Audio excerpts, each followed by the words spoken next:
Imagine a man, let's call him Leo. Leo is a professional doormat, although his business card says Senior Account Manager. He is the guy who says yes to a 9 p.m. meeting on a Friday, because he's afraid the alternative is being disliked.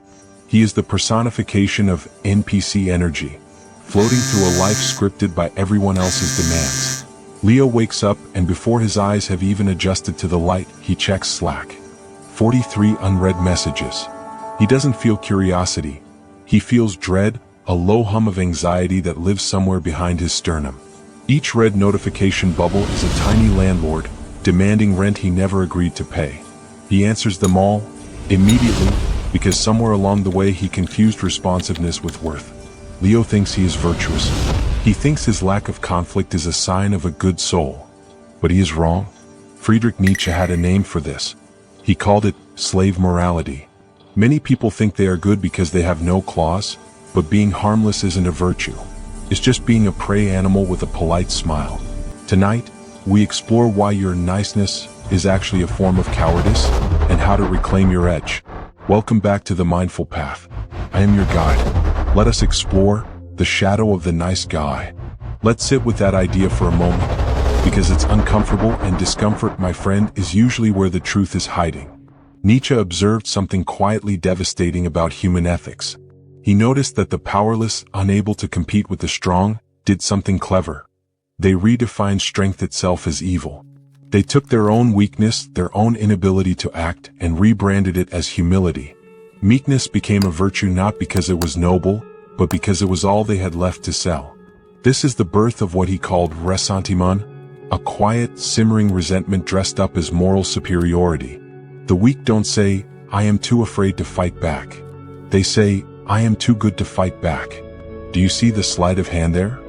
It's the oldest trick in the book, and Leo, bless him, has fallen for it completely.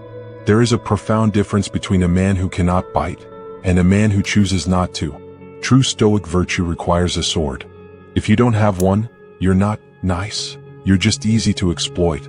This is master morality in Nietzsche's framing, not cruelty, not domination for its own sake, but the capacity to act from one's own values rather than from fear of consequence. The master says, "I am good," first, and defines goodness on his own terms. The slave says they are evil, and only afterward, almost as an afterthought, claims goodness for himself by virtue of not being them. One morality begins in self-affirmation. The other begins in comparison, in fear, in reaction. And reaction, friends, is the entire architecture of modern corporate life. You don't choose your hours, you react to your manager's anxiety. You don't choose your priorities, you react to whoever pinged you last. The entire economy of office culture runs on a kind of low-grade, perpetual flinching. Which brings us, rather seamlessly, to Slack itself, that small green icon that has somehow become the modern confessional booth, except instead of forgiveness, it offers only more tasks. The unread message count has become a kind of secular guilt, hasn't it? A number that judges you before you've even opened the app.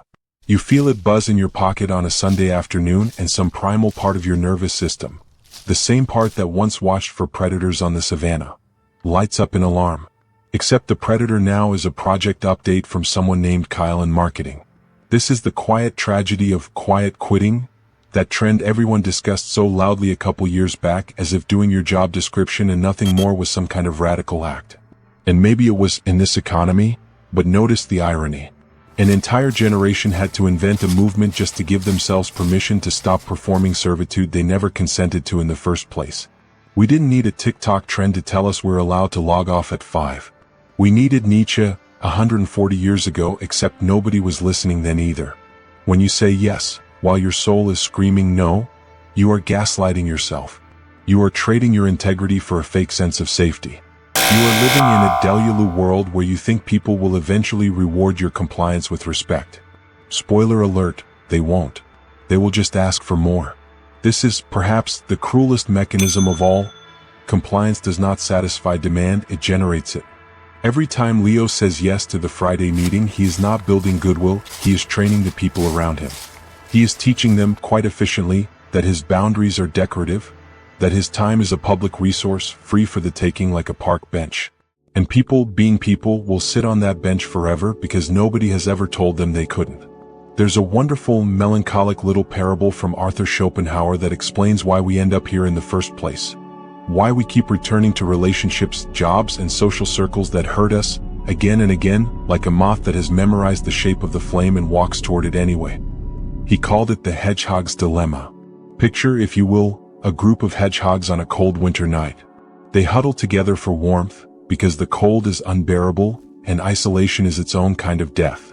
But the closer they get, the more their spines dig into one another, so they pull apart again, shivering, alone. And so they repeat this, drawing close for warmth, pulling back from the pain, drawing close again, forever oscillating, never quite finding the perfect distance where they are warm enough but not wounded. This, Schopenhauer argued, is the fundamental condition of human intimacy itself. We need each other desperately, and yet the very proximity that gives us comfort is the same proximity that gives others the power to hurt us.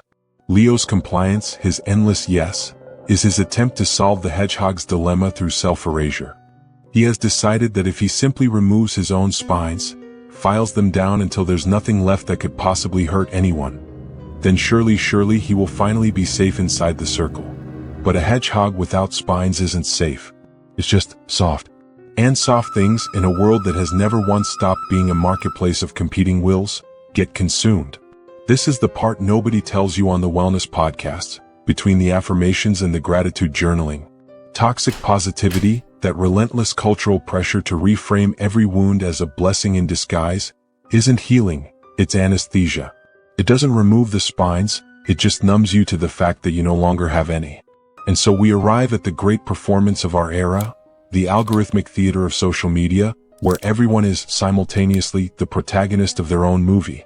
Main character syndrome, they call it now, that peculiar modern delusion where every minor inconvenience is reframed as a plot twist, every selfie is a poster for a film no one asked to watch. It would be almost funny if it weren't also a symptom of something much sadder. A generation so starved of genuine internal validation that it has outsourced the entire project of selfhood to a stranger's thumb, hovering over a heart-shaped button. Notice the connection here because it isn't a coincidence. Leo's compliance at work and the curated highlight reel online are the same disease wearing different costumes. Both are forms of begging. Both say quietly, desperately, underneath all the performance, "Please just tell me I matter." The slave morality Nietzsche described didn't disappear in the 20th century. It simply migrated, found new architecture, and now lives rent-free inside an app that profits from your insecurity. Marcus Aurelius once wrote, "Waste no more time arguing about what a good man should be. Be one." And being a good man sometimes requires you to be the villain in someone else's story. It requires the inner citadel. Let's unpack that phrase for a moment, because it's easy to let beautiful words slide past without really feeling their weight. The inner citadel was Marcus Aurelius's term for the fortified core of the self. The one part of you that external events can never actually touch, unless you hand them the keys. The Stoics believed, with an almost unsettling clarity, that nothing outside of you, no insult, no rejection, no passive-aggressive email from your manager, can actually harm your character without your consent. Other people can hurt your body. They can hurt your reputation. They can certainly hurt your bank account. But they cannot touch the part of you that decides who you are unless you let them. This is not toxic positivity, by the way. Don't confuse the two. The Stoics were not telling you to smile through your pain and call it growth. They were telling you something far more demanding, that your reactions are a fortress, and that fortress requires maintenance, discipline, and yes, occasionally a sword at the gate. Leo has no fortress. Leo has an open-door policy in every sense of the word, professionally, emotionally, spiritually. Anyone can walk in, rearrange the furniture, and leave without so much as an apology. And he calls this being nice. But here is the quiet, devastating truth that Nietzsche, Schopenhauer, and Marcus Aurelius all seem to circle from entirely different centuries, entirely different temperaments. Niceness without boundaries is not kindness. It is the absence of a self. It is a kind of preemptive surrender, dressed up in the language of virtue, so that the surrender feels noble instead of what it actually is, which is fear. Real virtue, the kind the Stoics actually practiced, is not the inability to cause discomfort. It is the willingness to cause discomfort when your integrity demands it, and to remain undisturbed by the fallout. Marcus Aurelius ruled an empire, buried his own children, faced plague and betrayal and war, and still found time in the quiet hours of the night to write to himself, not for an audience, not for likes, but simply to remind his own mind of what it already knew. That was his inner citadel. Not a place free from suffering, but a place where suffering could not dictate his character. Imagine if Leo had one sentence of that discipline. Imagine if, the next time the 9 p.m. Friday meeting invite landed in his inbox, he simply declined. Not with an apology essay. Not with 3 paragraphs justifying his right to exist outside of work hours. Just a clean, simple, unbothered no. Imagine the silence that would follow. Imagine how loud that silence would be in a culture that has trained us to fill every pause with appeasement. That silence is not coldness. It is not cruelty, despite what the slave morality in all of us whispers in the moment before we hit send. It is the sound of a spine finally being used for its intended purpose. And here's the part that the algorithm doesn't want you to sit with for too long, because stillness doesn't generate engagement. You do not need an audience to validate this shift. You do not need a viral post about setting boundaries with 17,000 likes underneath it. The inner citadel, by definition, is built in private. Nobody applauds the moment you stop checking Slack at 11 p.m. Nobody hands out medals for the meeting you politely declined. The reward is not external. It was never supposed to be. This is, perhaps, the hardest pill in all of this, that the validation Leo has spent his entire adult life chasing, through compliance, through endless availability, through the careful curation of his own likability, was never actually available to him in the first place. Slave morality cannot purchase the thing it wants most, because the thing it wants most, respect, real respect, the kind that doesn't need to be asked for, can only be earned by the very defiance that slave morality was specifically designed to avoid. So what happens to Leo in the end? Does he become cruel? Does he flip some switch and transform into the office villain, snapping at colleagues, weaponizing his newfound boundaries like a man who just discovered fire and immediately wants to burn something down? No. And this is the part people misunderstand most often when they first encounter Nietzsche, usually through an Instagram quote stripped of all its context. Master morality is not the freedom to be cruel. It is the freedom to be honest, even when honesty is inconvenient for someone else's comfort. Leo does not need to become a tyrant. He simply needs to stop being a hostage.